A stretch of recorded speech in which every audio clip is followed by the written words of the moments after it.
Capítulo 81. El Señor ha resucitado.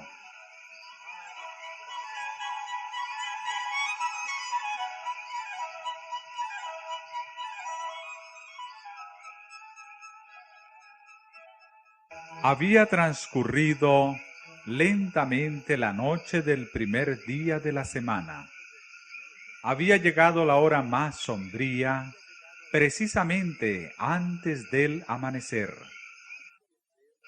Cristo estaba todavía preso en su estrecha tumba. La gran piedra estaba en su lugar. El sello romano no había sido roto. Los guardias romanos seguían velando, y había vigilantes invisibles, huestes de malos ángeles, se cernían sobre el lugar. Si hubiese sido posible, el príncipe de las tinieblas, con su ejército apóstata, habría mantenido para siempre sellada la tumba que guardaba al Hijo de Dios. Pero un ejército celestial rodeaba al sepulcro.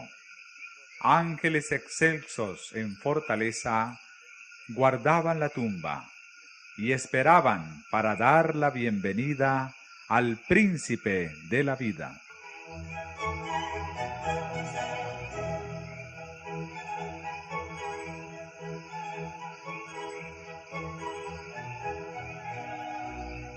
Y he aquí que fue hecho un gran terremoto, porque un ángel del Señor descendió del cielo, revestido con la panoplia de Dios.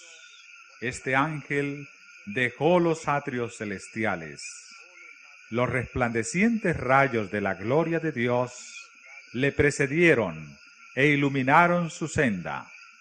Su aspecto era como un relámpago, y su vestido blanco como la nieve.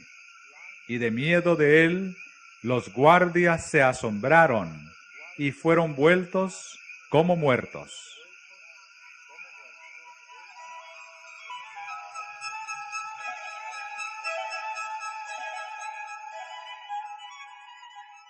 ¿Dónde está, sacerdotes y príncipes, el poder de vuestra guardia?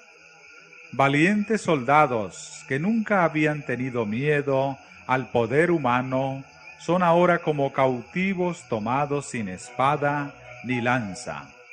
El rostro que miran no es el rostro de un guerrero mortal, es la faz del más poderoso ángel de la hueste del Señor. Este mensajero es el que ocupa la posición de la cual cayó Satanás. Es aquel que en las colinas de Belén proclamó el nacimiento de Cristo. La tierra tiembla al acercarse, huyen las huestes de las tinieblas, y mientras hace rodar la piedra, el cielo parece haber bajado a la tierra. Los soldados le ven quitar la piedra como si fuese un canto rodado, y le oyen clamar: «Hijo de Dios, sal fuera, tu Padre te llama». Ven a Jesús salir de la tumba, y le oyen proclamar sobre el sepulcro abierto: «Yo soy la resurrección y la vida». Mientras sale con majestad y gloria, la hueste angélica se postra en adoración delante del Redentor y le da la bienvenida con cantos de alabanza.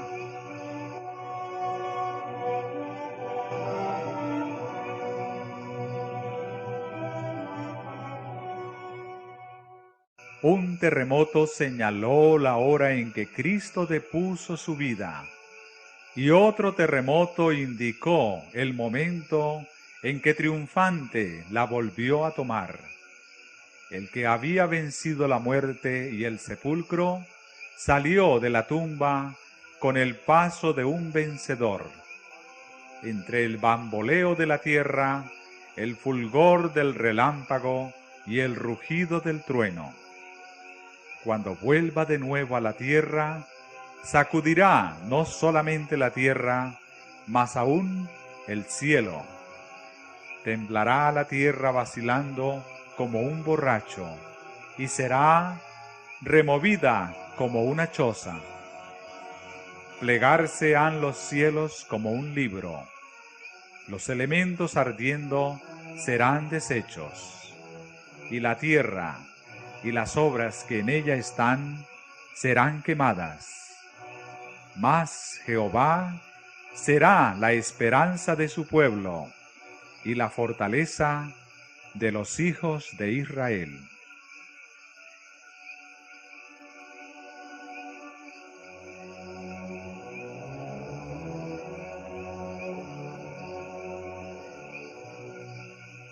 Al morir Jesús, los soldados habían visto la tierra envuelta en tinieblas al mediodía, pero en ocasión de la resurrección vieron el resplandor de los ángeles iluminar la noche, y oyeron a los habitantes del cielo cantar con grande gozo y triunfo: Has vencido a Satanás y las potestades de las tinieblas. Has absorbido la muerte por la victoria.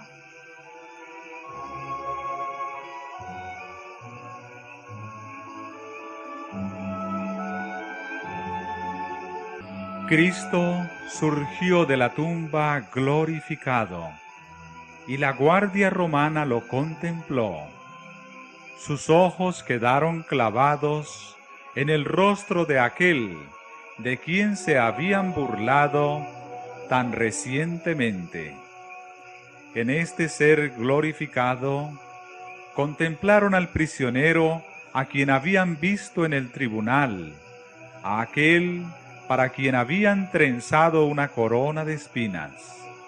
Era el que había estado sin ofrecer resistencia delante de Pilato y de Herodes, aquel cuyo cuerpo había sido lacerado por el cruel látigo, aquel a quien habían clavado en la cruz, hacia quien los sacerdotes y príncipes, llenos de satisfacción propia, habían sacudido la cabeza diciendo: a otro salvó, a sí mismo no puede salvar.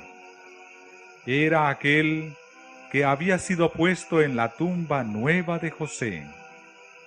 El decreto del cielo había librado al cautivo. Montañas acumuladas sobre montañas y encima de su sepulcro no podrían haberle impedido salir.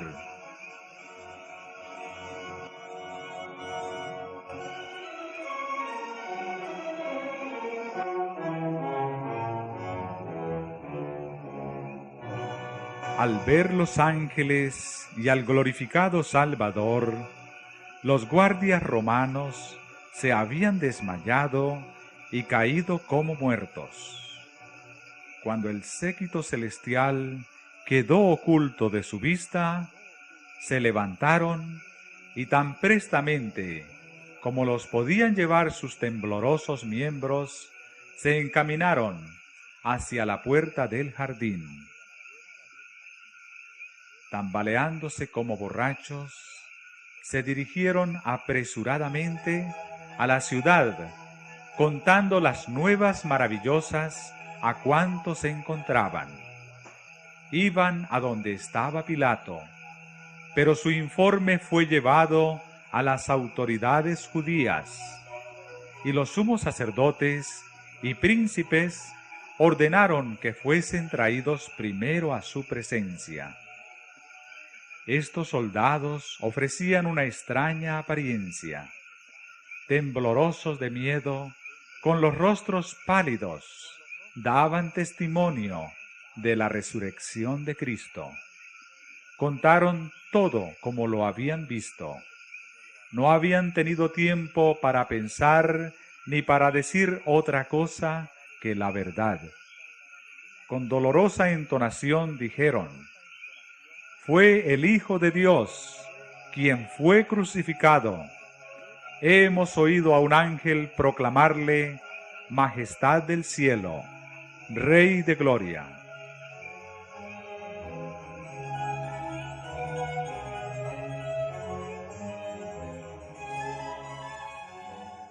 Los rostros de los sacerdotes parecían como de muertos.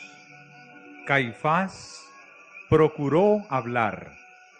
Sus labios se movieron, pero no expresaron sonido alguno. Los soldados estaban por abandonar la sala del concilio cuando una voz los detuvo. Caifás había recobrado por fin el habla. «Esperad, esperad», exclamó. «No digáis a nadie lo que habéis visto».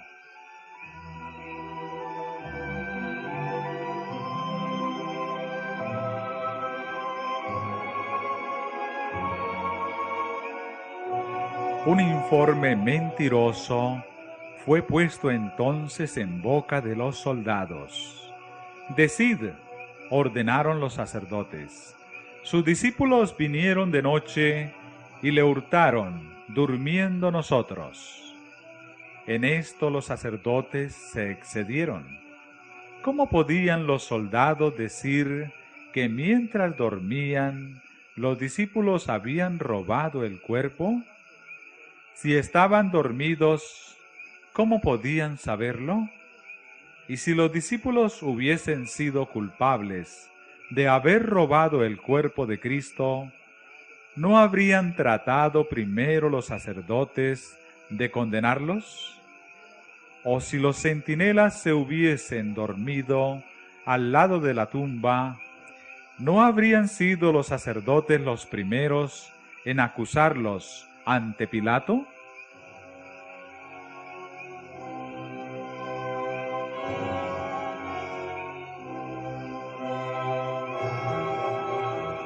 Los soldados se quedaron horrorizados al pensar en atraer sobre sí mismos la acusación de dormir en su puesto. Era un delito punible de muerte. Debían dar falso testimonio, engañar al pueblo y hacer peligrar su propia vida. ¿Acaso no habían cumplido su penosa vela con alerta vigilancia? ¿Cómo podrían soportar el juicio, aún por el dinero, si se perjuraban?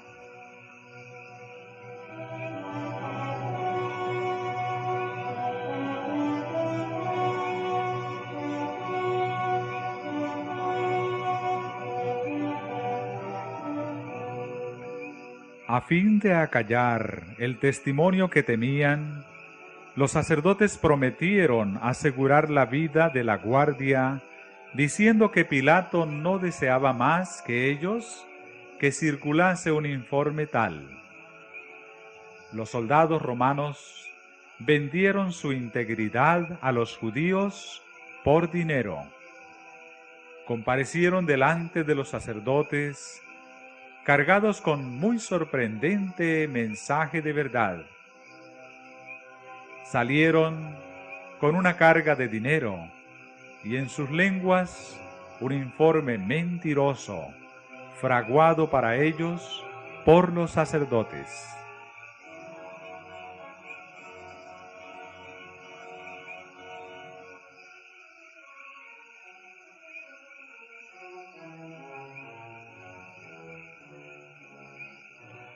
Mientras tanto, la noticia de la resurrección de Cristo había sido llevada a Pilato. Aunque Pilato era responsable por haber entregado a Cristo a la muerte, se había quedado comparativamente despreocupado. Aunque había condenado de muy mala gana al Salvador y con un sentimiento de compasión, no había sentido hasta ahora ninguna verdadera contrición. Con terror, se encerró entonces en su casa, resuelto a no ver a nadie. Pero los sacerdotes penetraron hasta su presencia, contaron la historia que habían inventado y le instaron a pasar por alto la negligencia que habían tenido los centinelas con su deber. Pero antes de consentir en esto, él interrogó en privado a los guardias. Estos, temiendo por su seguridad, no se atrevieron a ocultar nada, y Pilato obtuvo de ellos un relato de todo lo que había sucedido. No llevó el asunto más adelante, pero desde entonces no hubo más paz para él.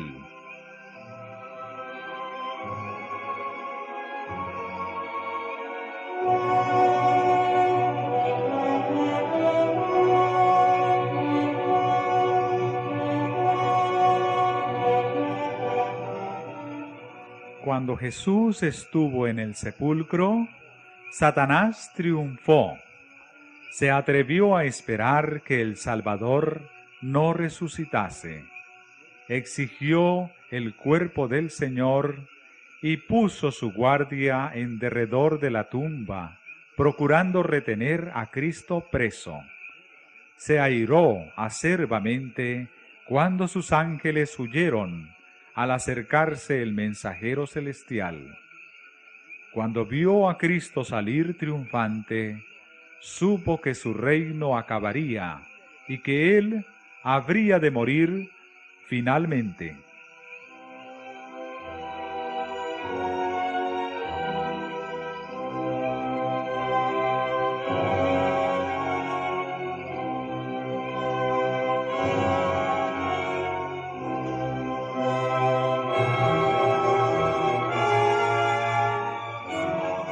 Al dar muerte a Cristo, los sacerdotes se habían hecho instrumento de Satanás.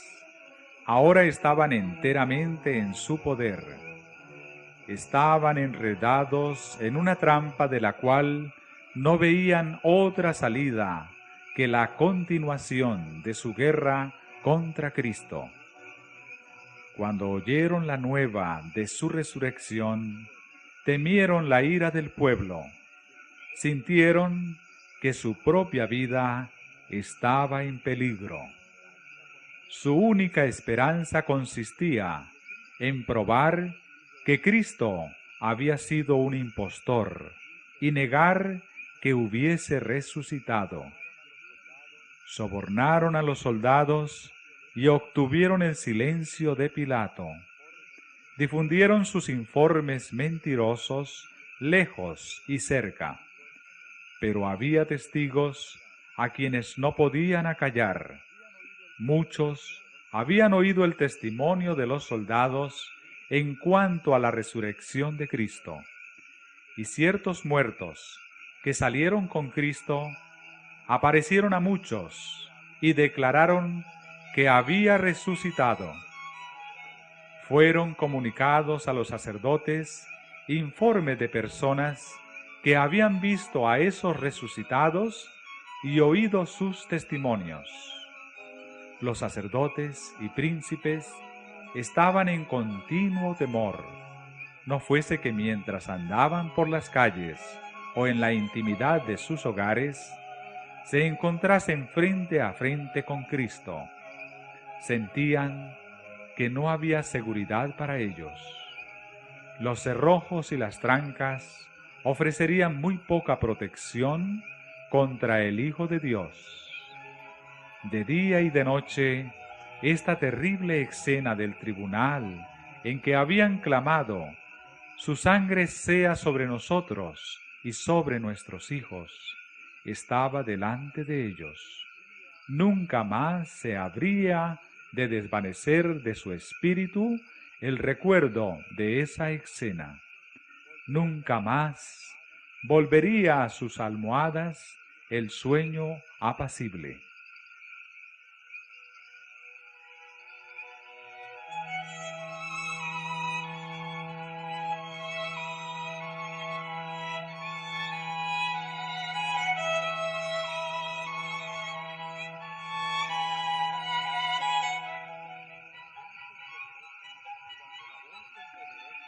Cuando la voz del poderoso ángel fue oída junto a la tumba de Cristo, diciendo: Tu Padre te llama, el Salvador salió de la tumba por la vida que había en él.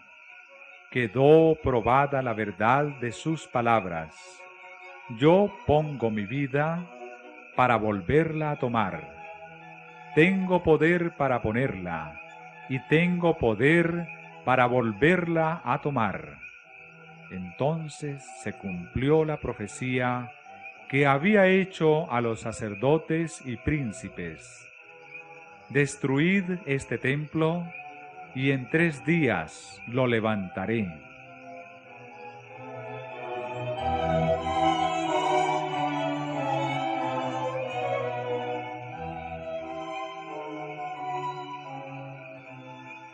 Sobre la tumba abierta de José, Cristo había proclamado triunfante: Yo soy la resurrección y la vida. Únicamente la divinidad podía pronunciar estas palabras. Todos los seres creados viven por la voluntad y el poder de Dios. Son receptores dependientes de la vida de Dios. Desde el más sublime serafín hasta el ser animado más humilde, todos son renovados por la fuente de la vida. Únicamente el que es uno con Dios podía decir: tengo poder para poner mi vida y tengo poder para tomarla de nuevo.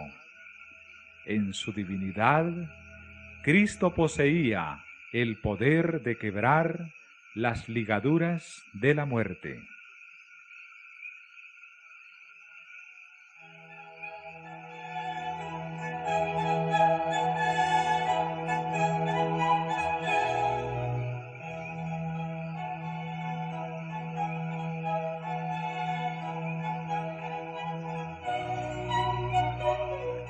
Cristo resucitó de entre los muertos como primicia de aquellos que dormían.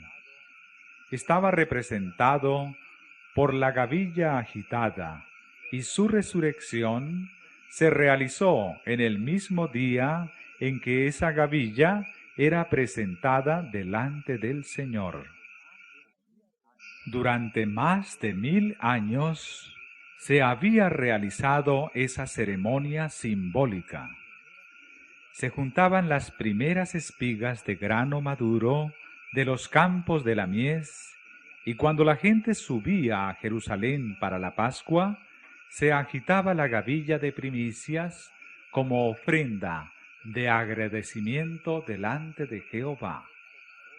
No podía ponerse la hoz a la mies para juntarla en gavillas antes que esa ofrenda fuese presentada. La gavilla dedicada a Dios representaba la mies. Así también Cristo, las primicias, representaba la gran mies espiritual que ha de ser juntada para el reino de Dios. Su resurrección es símbolo y garantía de la resurrección de todos los justos muertos. Porque si creemos que Jesús murió y resucitó, así también traerá Dios con él a los que durmieron en Jesús.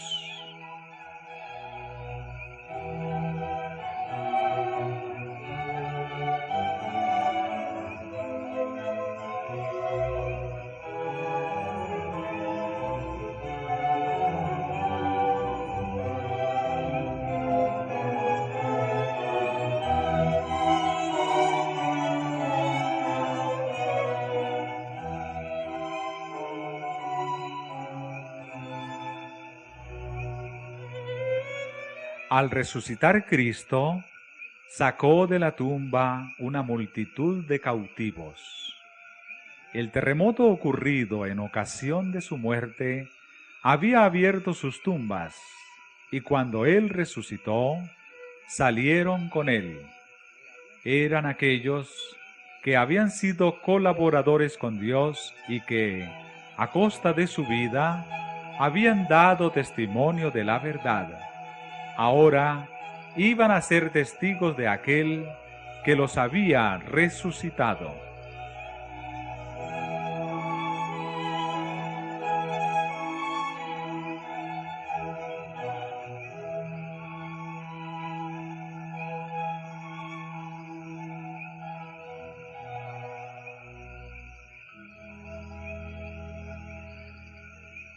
Durante su ministerio, Jesús había dado la vida a algunos muertos. Había resucitado al hijo de la viuda de Naín, a la hija del príncipe y a Lázaro. Pero éstos no fueron revestidos de inmortalidad. Después de haber sido resucitados, estaban todavía sujetos a la muerte. Pero los que salieron de la tumba en ocasión de la resurrección de Cristo fueron resucitados para vida eterna. Ascendieron con Él como trofeos de su victoria sobre la muerte y el sepulcro. Estos, dijo Cristo, no son ya cautivos de Satanás. Los he redimido, los he traído de la tumba como primicias de mi poder, para que estén conmigo donde yo esté, y no vean nunca más la muerte, ni experimenten dolor.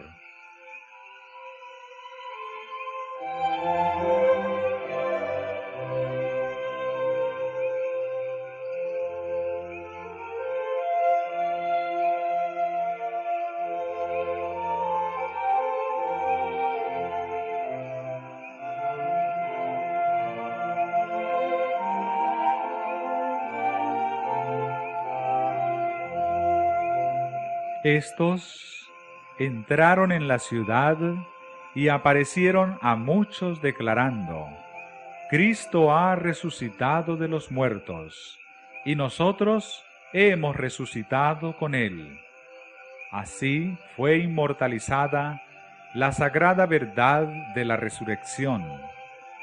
Los santos resucitados atestiguaron la verdad de las palabras: tus muertos vivirán, junto con mi cuerpo muerto resucitarán.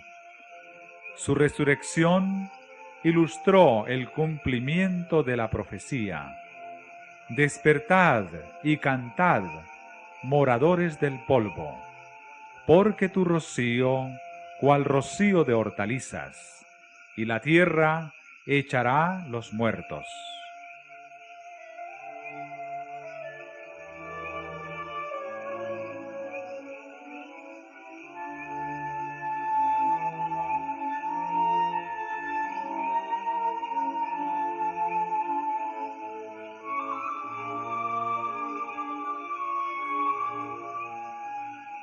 Para el creyente, Cristo es la resurrección y la vida. En nuestro Salvador, la vida que se había perdido por el pecado es restaurada, porque Él tiene vida en sí mismo para vivificar a quienes Él quiera. Está investido con el derecho de dar la inmortalidad. La vida que Él depuso en la humanidad, la vuelve a tomar y la da a la humanidad. Yo he venido, dijo, para que tengan vida y para que la tengan en abundancia. El que bebiere del agua que yo le daré, para siempre no tendrá sed, mas el agua que yo le daré será en él una fuente de agua que salte para vida eterna. El que come mi carne y bebe mi sangre, tiene vida eterna, y yo le resucitaré en el día postrero.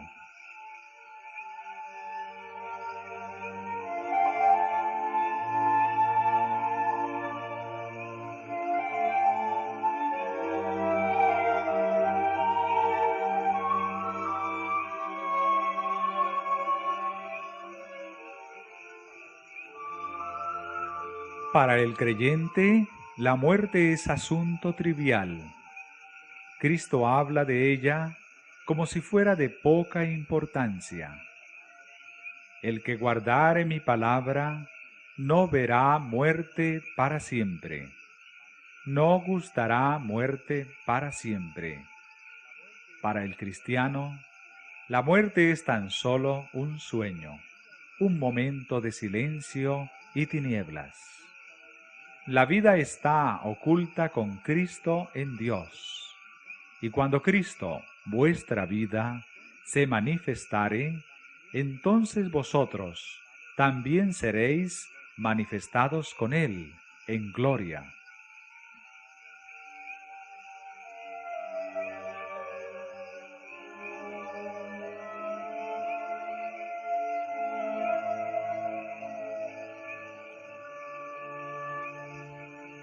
La voz que clamó desde la cruz, consumado es, fue oída entre los muertos.